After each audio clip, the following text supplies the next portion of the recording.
her mother. Then, I just killed my mother. what really happened? Will secrets from her past hold a clue? She was a ticking time bomb. From day one. A daughter's dark side. Also, one of the richest men in Las Vegas. He buried 24 tons of silver in the desert, then ended up dead. My husband's not breathing. I need someone to come over and help him. Was this woman after his love or money? And a glamorous wife and her husband vanish. Then, the body was buried 24 inches deep with one leg protruding. who ends up dead and who is the killer? Family Secrets. Hello and welcome to 2020 on ID. I'm John Quinones. It's a sad irony that when police think a death involves foul play, they often suspect a loved one first. And for a good reason. It's frequently the spouse or lover or family member who's responsible. But just because someone has been accused doesn't mean they did it. First, the case of Nikki Reynolds, a 17-year-old girl from a stable, loving family who went to church and got good grades, and one day killed her own mother for no reason, or so it seemed.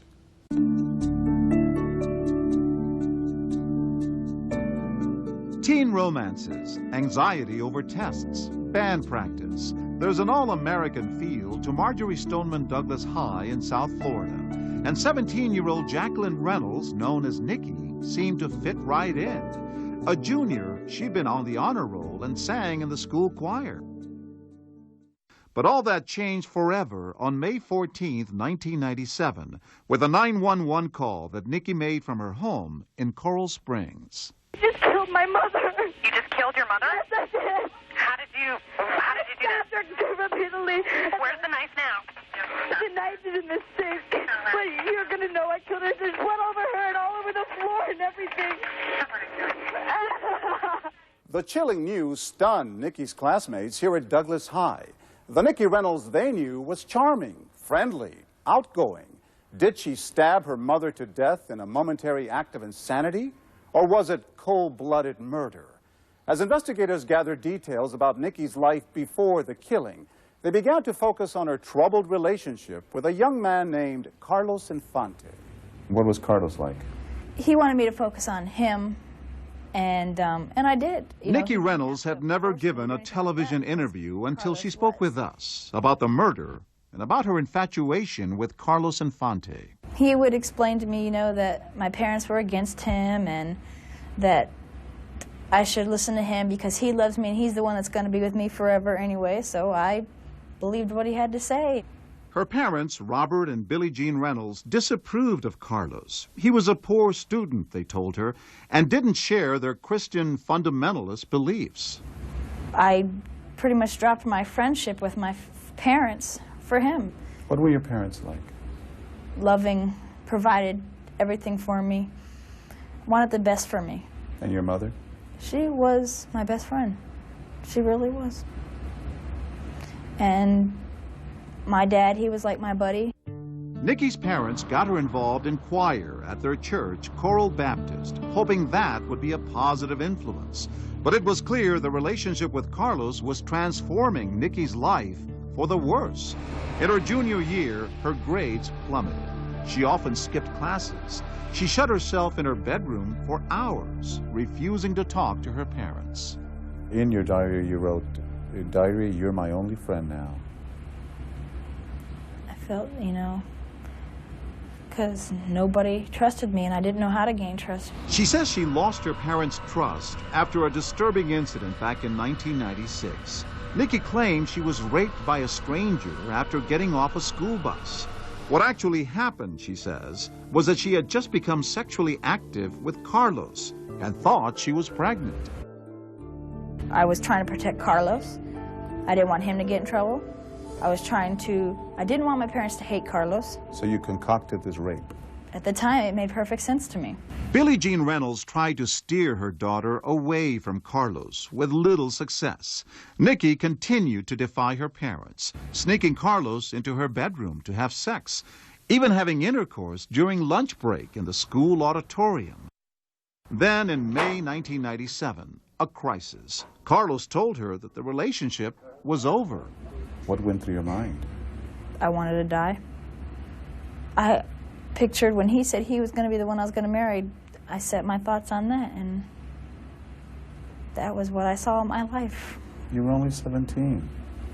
You had a whole life ahead of you.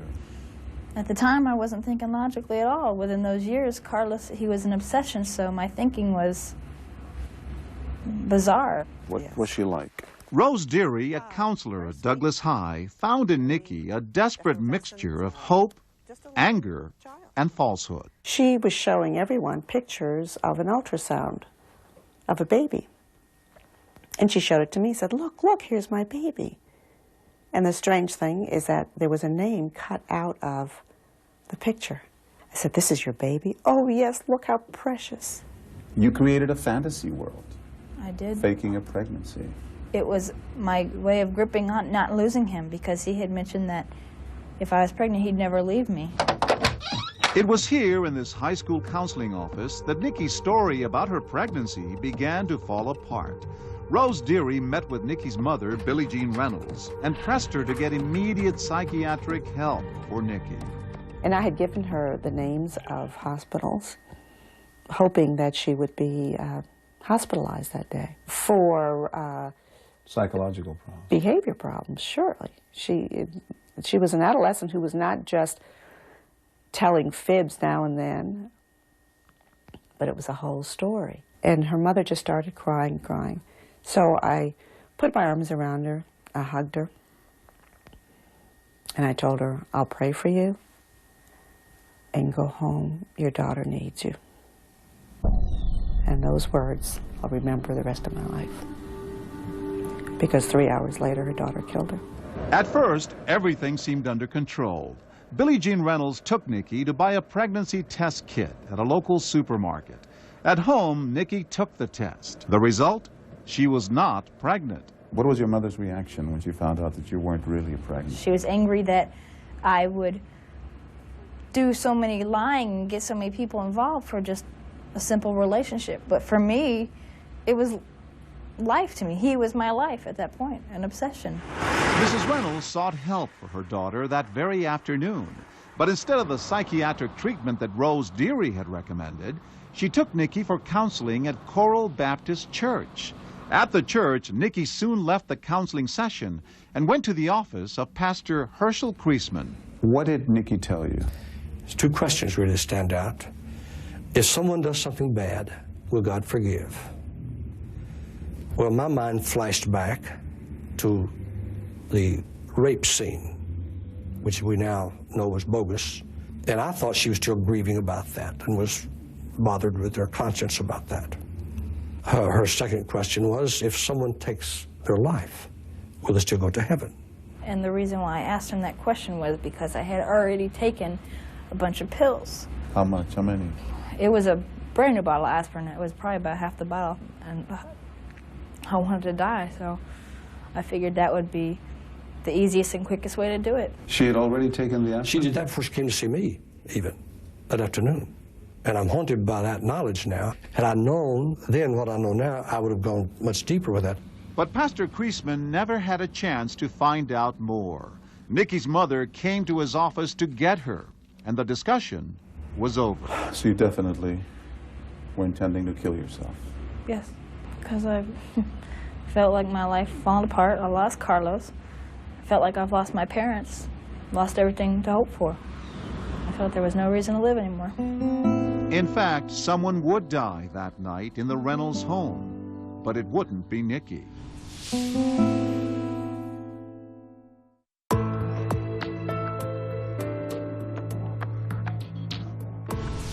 17-year-old Nikki Reynolds is feeling desperate. After falsely claiming to be pregnant, her boyfriend has broken up with her, and her mother has taken her to counseling at their church. It would be their last outing together. Billie Jean Reynolds and her daughter Nikki came back to their South Florida home from church at about 6 p.m. on May 14, 1997. Less than an hour later, a grisly scene. Mrs. Reynolds was dead, stabbed repeatedly by her daughter. For this 11th grader, life at home, life at school had come to an end. What I'd like to do is talk to you about what happened today. In a videotaped interview with police, she said it all began with a plan to kill her boyfriend, Carlos, because he had broken up with her. Well, my plan to kill Carlos was to wait till he comes out of his first hour, come up behind him instead of syrup. Her parents, she said, were in the way. After we ate dinner, my dad decided he was going to go to church. So I figured, this even makes it easier for me if I kill my mom and then clean up the mess and wait till my dad gets home. Then I'll kill him, and then I'll drive to school tomorrow, and then I'll kill Carlos. Well, But after brutally stabbing her mother, Nikki told police she couldn't face any more killing. She was indicted for homicide, to be tried as an adult. The prosecutor, Broward County State's Attorney, Deborah Zimmett. The charge was murder 1. Correct. What does that mean? That she premeditated the murder of her mother and meant to bring about the death of her mother. But the defense argued that Nikki Reynolds was not a murderer at all. Why not? Well, according to the defense, Nikki was not guilty by reason of insanity. Her attorney, Wayne Corey. Well, I think she's a young, mentally ill woman, and I don't think she has the same viewpoint of normal persons who would never conceive of picking up a knife and using it toward their parent. The story reads like one of the tragic plays of ancient Greece. A young woman, abandoned by her lover, strikes out viciously against her own mother. How do you make sense of such a senseless act? At Nikki's trial, the jurors could not reach a verdict on her guilt or innocence. They were hopelessly deadlocked. A second trial with a new jury began in November 1999. She's aware of what she's doing. The first prosecution witness was Nikki's father, Robert Reynolds. Could you describe what she's wearing? Reynolds told the jury the family dinner was tense the evening of May 14th, but that his daughter appeared to be acting normally. If at all. The prosecution then called Nikki's ex-boyfriend, Carlos Infante, to the stand. We were just fighting about different things and I couldn't take it anymore. Carlos testified that when Nikki told him by phone on the afternoon of May 14th that she'd been lying to him about being pregnant, he told her the relationship was over for good. And this is where the conversation takes place, where Carlos is so angry with her, he could kill her himself. And that's where she began to think, you kill me? No, I'll kill you. The plan was to kill Carlos at school the very next morning. But then Nikki's parents told her that she would have to go to counseling the next day instead of school. And that's when she starts contemplating the killing of her parents. At the trial, Deborah Zimmett showed jurors evidence of the brutality of the crime. The butcher knife that Nikki Reynolds took from the kitchen drawer. She's in the kitchen and she's faking or acting as though she's cleaning the kitchen, when in reality she's pulling a knife out of the drawer and testing it to see if it's sharp enough to do the job, that being to slash somebody's throat. I could actually feel her skin like against the knife, but it didn't cut her. When I looked at her. The most dramatic evidence came from Nikki's own statement to police. She said she crept up on her mother while Mrs. Reynolds was typing up the church newsletter on her home computer. She's facing the computer this way. I can't find her over here. Can't find her like that. And I even felt it when I was pulling out of the drawer to see if it would be sharp. I'm feeling him. This is sharp enough to cut him with his neck. I just cast down. So many stab wounds, over 24 in all. It's unbelievable to me. I didn't want her to suffer. I wanted to just finish it off so she would just die already and not just sit there and suffer or something like that and bleed a long death. I just wanted to keep stabbing her so she'd lose blood and just die. As her mother lay dying, Nikki says she began a bizarre conversation with her, asking to be forgiven. I do remember saying, do you hate me? She's like, no, I don't hate you. I remember asking her if I was going to go to heaven. She's like, yes. She was nodding her head. She's like, please stop. And she goes, I'm dying. She kept saying, I'm dying, and everything like that. Nikki did not testify at the trial. In our interview, she told us she can't remember what happened, except for one thing. All I can remember is sister expressing that I need help and that she loves me. Even as this was happening, she was saying she loved you. And I remember asking her to help me stop because I couldn't. I don't know what came over me. But the defense did have an explanation for what came over Nikki Reynolds and a lineup of witnesses they hoped would sway the jury toward a verdict of not guilty by reason of insanity. When we come back, a surprise witness drops a bombshell. They got a defective product with no warning label. She was a ticking time bomb. From day one. And Nikki Reynolds learns her fate. Stay with us.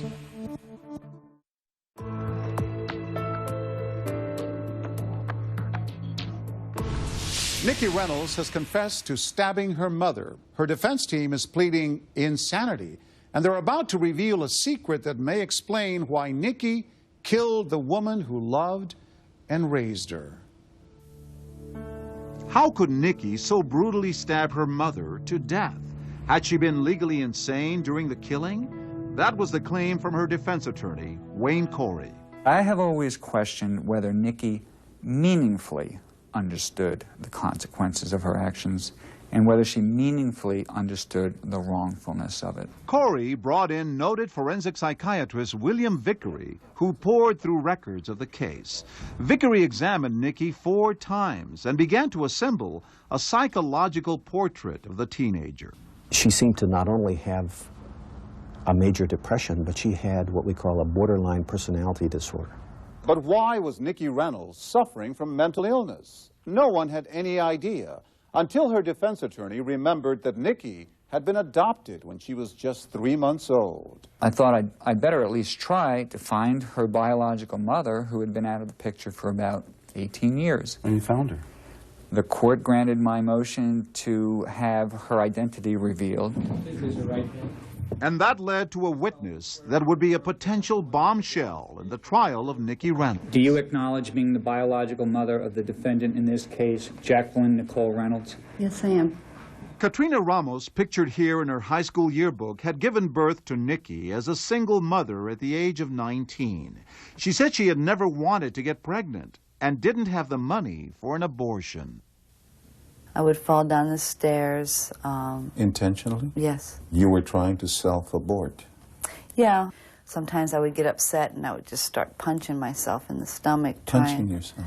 Yeah. Dr. Vickery found a history of mental illness in Katrina Ramos, beginning in her teen years. There's a strong, consistent, clear history of a mood disorder, depression, and this borderline personality disorder type of behavior.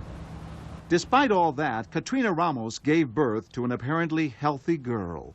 She told adoption authorities nothing about her efforts to self-abort, nothing about her history of depression or her abuse of drugs and alcohol during the pregnancy. She hid all those things from the adoption agency, who could not turn around and indicate to the Reynolds, the baby we're handing to you may well in future suffer from this. They don't know what they have on their hands.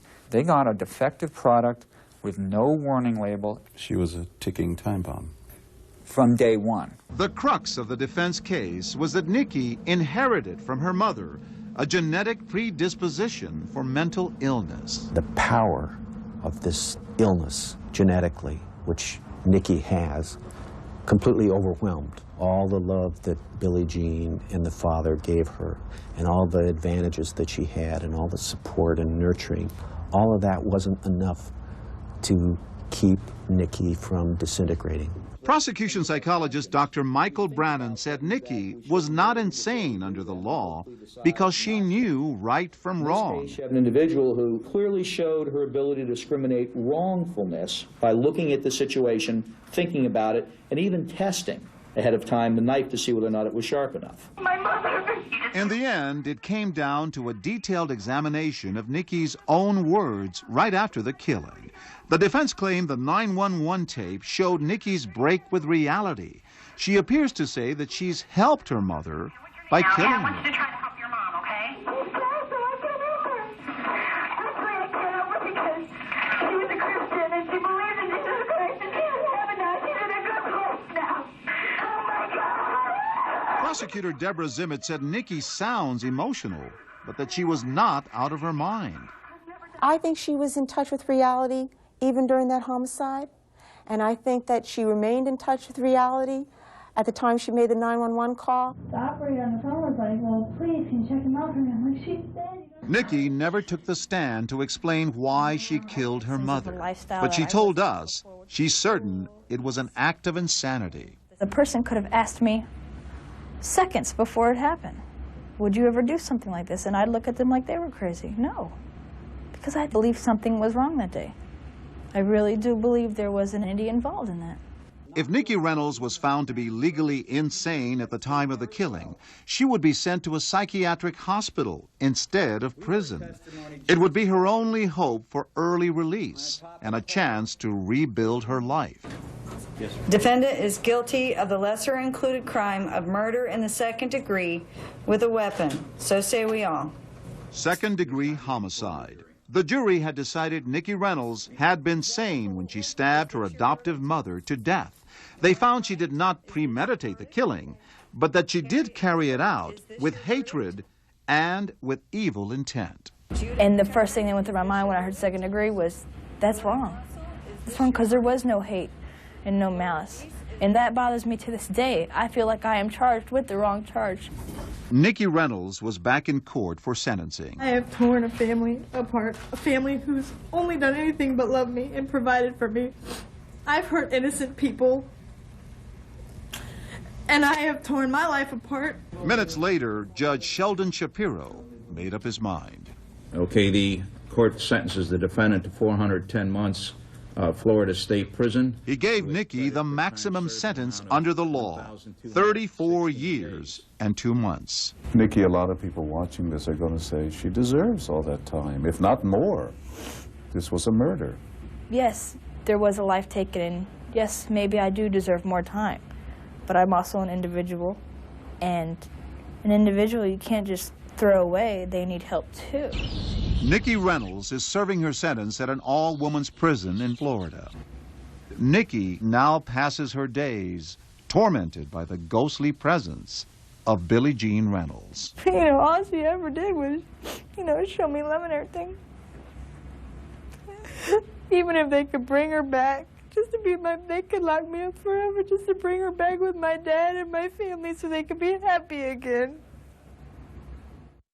Since Nikki Reynolds' trial, Florida has changed its sentencing laws, and her prison term was reduced to 21 years. As of 2013, she's expected to be released on parole in 2016. When we come back, love, money, and murder in Las Vegas. Not an emergency. My husband is not breathing. I need someone to come out of the house. Was he murdered for his millions? He didn't commit suicide. This wasn't an accidental overdose. They did it for greed, lust. They did it for money. Stay with us.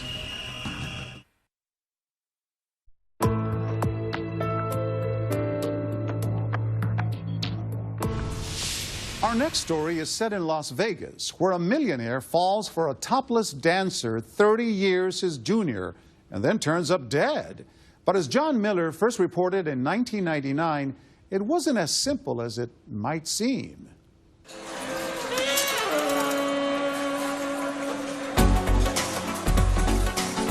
Ted Binion, heir to one of the great gambling dynasties of Las Vegas. He was the youngest son of the man who built the Horseshoe Casino, Texas gangster Benny Binion. There's a statue of Benny outside the casino now. And for a few years, his son Ted ran the place. And although Ted became wildly rich, a fortune estimated at $55 million, he also became a heroin addict. And only months after casino regulators stripped him of his right to run the Horseshoe, Ted Binion was found dead here at his million-dollar home. Not an emergency. My husband is not breathing. I need someone to come out of the house. This is the woman who made that phone call, and she wasn't then, and never has been, married to Ted Binion. In fact, Sandra Murphy met Binion while dancing for him topless at this Las Vegas strip joint. They had been living together for more than 3 years. When I interviewed her, it was the first time she'd spoken on the record with any reporter about her involvement with Ted Binion. You were living with Ted Binion for 3 years. Did you love him? Of course I did. He was my man. Do you miss him? Very much. But according to friends, those tears belied reality. Ted Binion, they said, was about to end his relationship with Sandy. And chillingly, a day before his body was found, he had told his attorney to cut Sandra Murphy out of his will, a will that had given her the Binion mansion and $300,000. They found Teddy Binion in the den, lying on a mattress with an empty bottle of Xanax near the body. At first, homicide detectives like Wayne Peterson attributed Binion's death to an overdose of the drug Xanax and to Binion's years-long heroin addiction. But what police at that time didn't know was that Sandra Murphy was seeing another man. This man, a man named Rick Tabish, who had called himself a friend of Ted Binion's. And when did Rick Tabish show up at the Binion house? The very day he died. But I just came to pay my respects and find out what happened to him. He's a friend of mine. Okay, thank you. Appreciate it. But the Binion family didn't believe Rick Tabish was a friend, and Binion's sister Becky had no doubt Ted's death was murder, and no doubt about who was responsible. Based on what you know now, do you think Sandy Murphy killed your brother? Based on what I know now, I think Sandy Murphy and Rick Tabish murdered my brother. For the money? For his money. Part of the reason Becky Binion is so convinced is this: $6 million worth of silver ingots and silver coins. That's what police say they caught Rick Tabish and some friends of his trying to steal 2 days after Binion's body was found. Binion had buried his treasure in the desert 60 miles away from Las Vegas, and Rick Tabish was one of a handful of people who knew where it was. Why? Because Ted Binion hired Tabish to build this secret vault here. When the police confronted them and said, what are you doing here? What are you digging up? What did they say? Mr. Tabish said they're removing cement. When police didn't immediately charge Tabish and Murphy with homicide, the Binion family hired private detective Tom Dillard to investigate. He spent 6 months building a case that Sandra Murphy and Rick Tabish were lovers, and that Ted's death was no accident. 6 months later, the state of Nevada agreed. He was murdered for lust, for greed. Clark County prosecutor David Roger began his first-degree murder case against Sandy Murphy and Rick Tabish 18 months after Ted Binion's body was found. Murphy was also charged with theft, stealing $20,000 from Binion, and Tabish was charged as her accomplice. It's not murder. This case is about money. Defense attorney John Mamet means the Binion money. Money he says that went to buy an investigation to prove that a loved one was murdered when he was really a tired, depressed heroin addict. What you're saying is that the Binions didn't like the outcome of the police investigation, so they bought their own murder investigation? They didn't like the outcome of it. They conducted their own investigation, got their own expert, and said, here, now state of Nevada, do something about it. And the DA's office here did something about it. The true fact is, Sandy Murphy did not kill Ted Binion. How would you characterize this trial compared to all other cases? That's a trial of a lifetime. He didn't commit suicide. This wasn't an accidental overdose.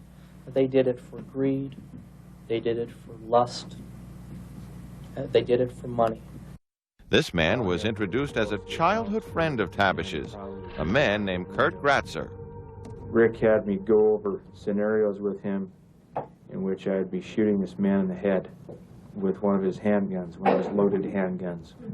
Defense attorney Louis Palazzo argued the friend's story was too bizarre to be believed. And Mr. Tabish was going to pay you $100,000 and upwards to $3 million to kill this person because this person would not pay Mr. Tabish $13,000. Is that your testimony for the jury?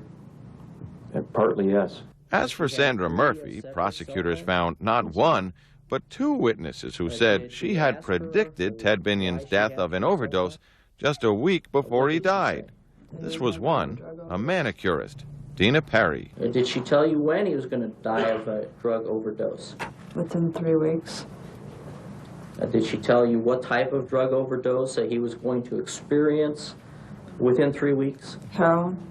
Again, the defense scoffed. We had a manicurist who never met my client before, sits with her for a period of 4 hours. And in the first hour, my client admits to homicide, theft, robbery, drugs. Does a complete confession all in 1 hour. And prosecutors also brought in one of the nation's most visible pathologists, Dr. Michael Baden of New York, to say that Murphy and Tabish suffocated Ted Binion when they found he was not dying quickly enough of his overdose. Baden testified he found marks on Binion's lip that could have only come in one manner. The upper lip and the left side of the lip rubbed against something that was tightly held against the mouth. My opinion is he died of asphyxia by suffocation. But the defense pointed out that none of that speculation was in the original autopsy conducted by the county coroner. I mean, never have I seen a homicide case operate in this fashion when you have coroner's findings changed after 6 months. Neither Rick Tabish nor Sandra Murphy took the stand in their own defense, but Murphy was often crying in court, especially when autopsy photos of Ted Binion were shown. And she broke down completely when prosecutors played a barely understandable audio tape of a police interview with her hours after Binion's death.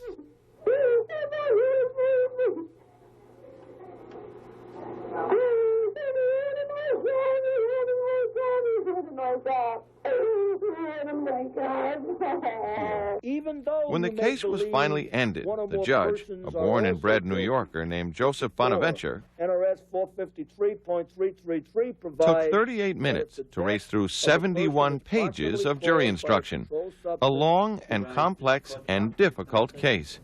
In the end, the jury deliberated for 64 hours, over 8 days. Rick Tabish looked confident, and Sandra Murphy was positively beaming for a minute. We, the jury, in the above entitled case, find the defendant, Sandra Renee Murphy, guilty of murder of the first degree.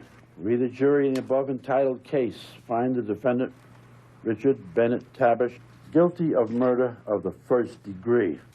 As the verdicts were read, Murphy and Tabish maintained their composure. But as the jury was deciding what penalty to impose, Rick Tabish fought tears, and a sobbing Sandra Murphy took the stand to beg for mercy. I want to say that I'm sorry to the Binion family. And I'm sorry for the day I walked out that door on September 17th and left him there alone. And I'm sorry to Teddy for not being there when he needed me the most. And I'm sorry.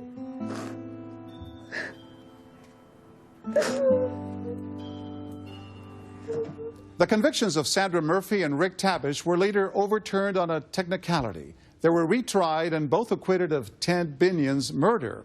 However, they were convicted on charges related to the attempted theft of millions of dollars in silver and sentenced to 1 to 5 years in prison. Both have served out their sentences and say they will continue to fight to clear their names. Coming up next, everybody seemed to know him. You need a lawyer, make the right choice. I'm Larry McNabney, call me. But no one really knew much about her. Cold, calculating, devoid of a heart. A black widow, perhaps? Would his love for her cost him his life? Stay with us.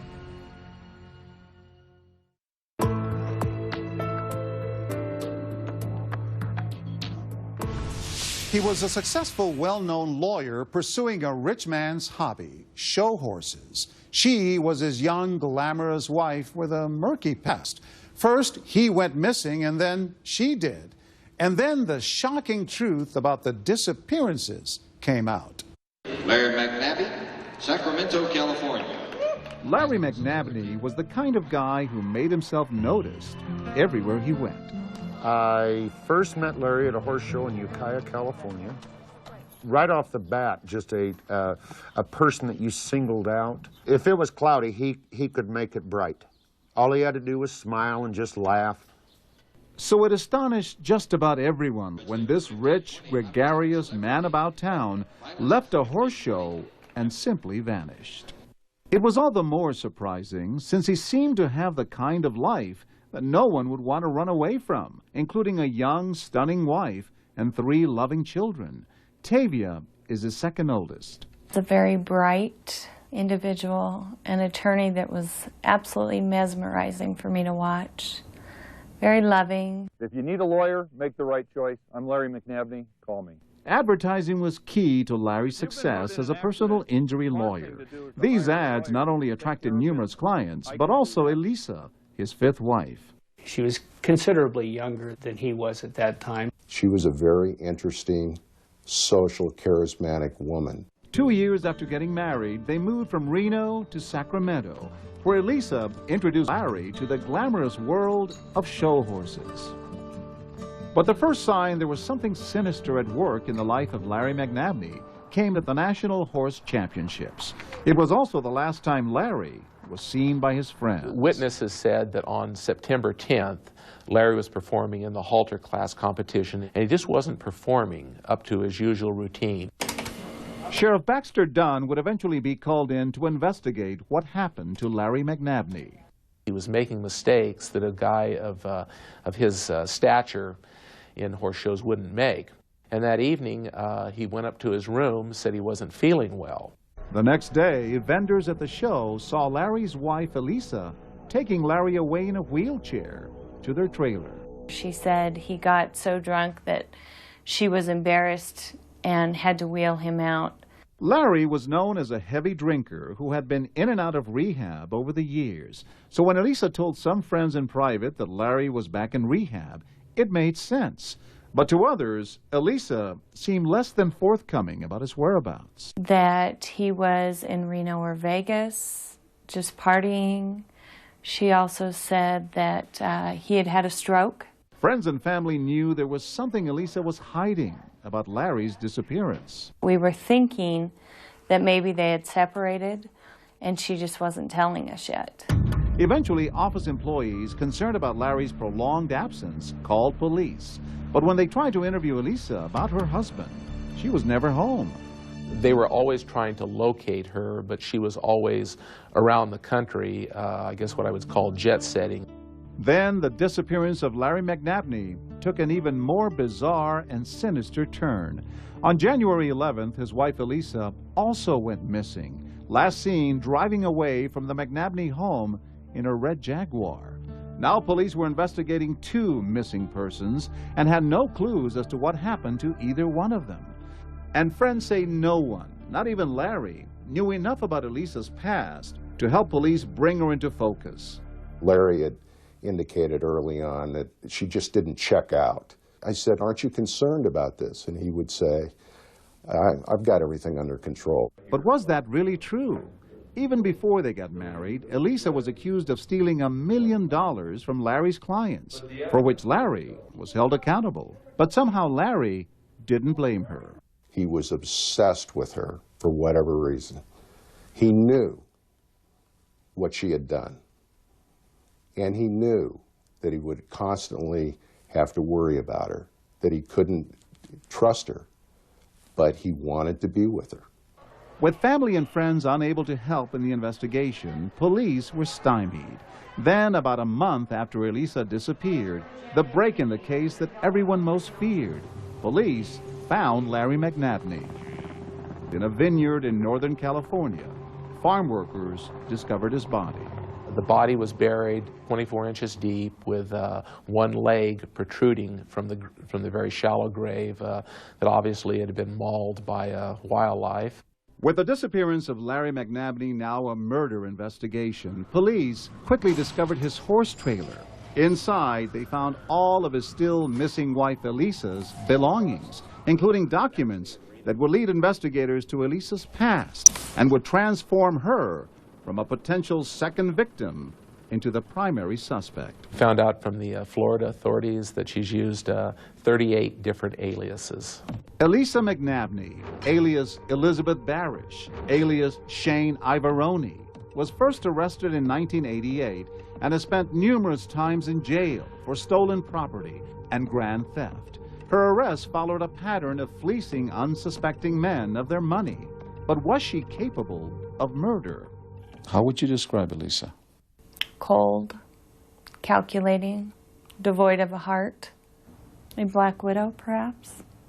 There's no question that Elisa wanted to sever the relationships with people that could keep an eye on Larry. But Elisa did encourage relationships with people in the world of show horses. Ironically, it was here that Elisa made the slip-up that gave police the break they needed.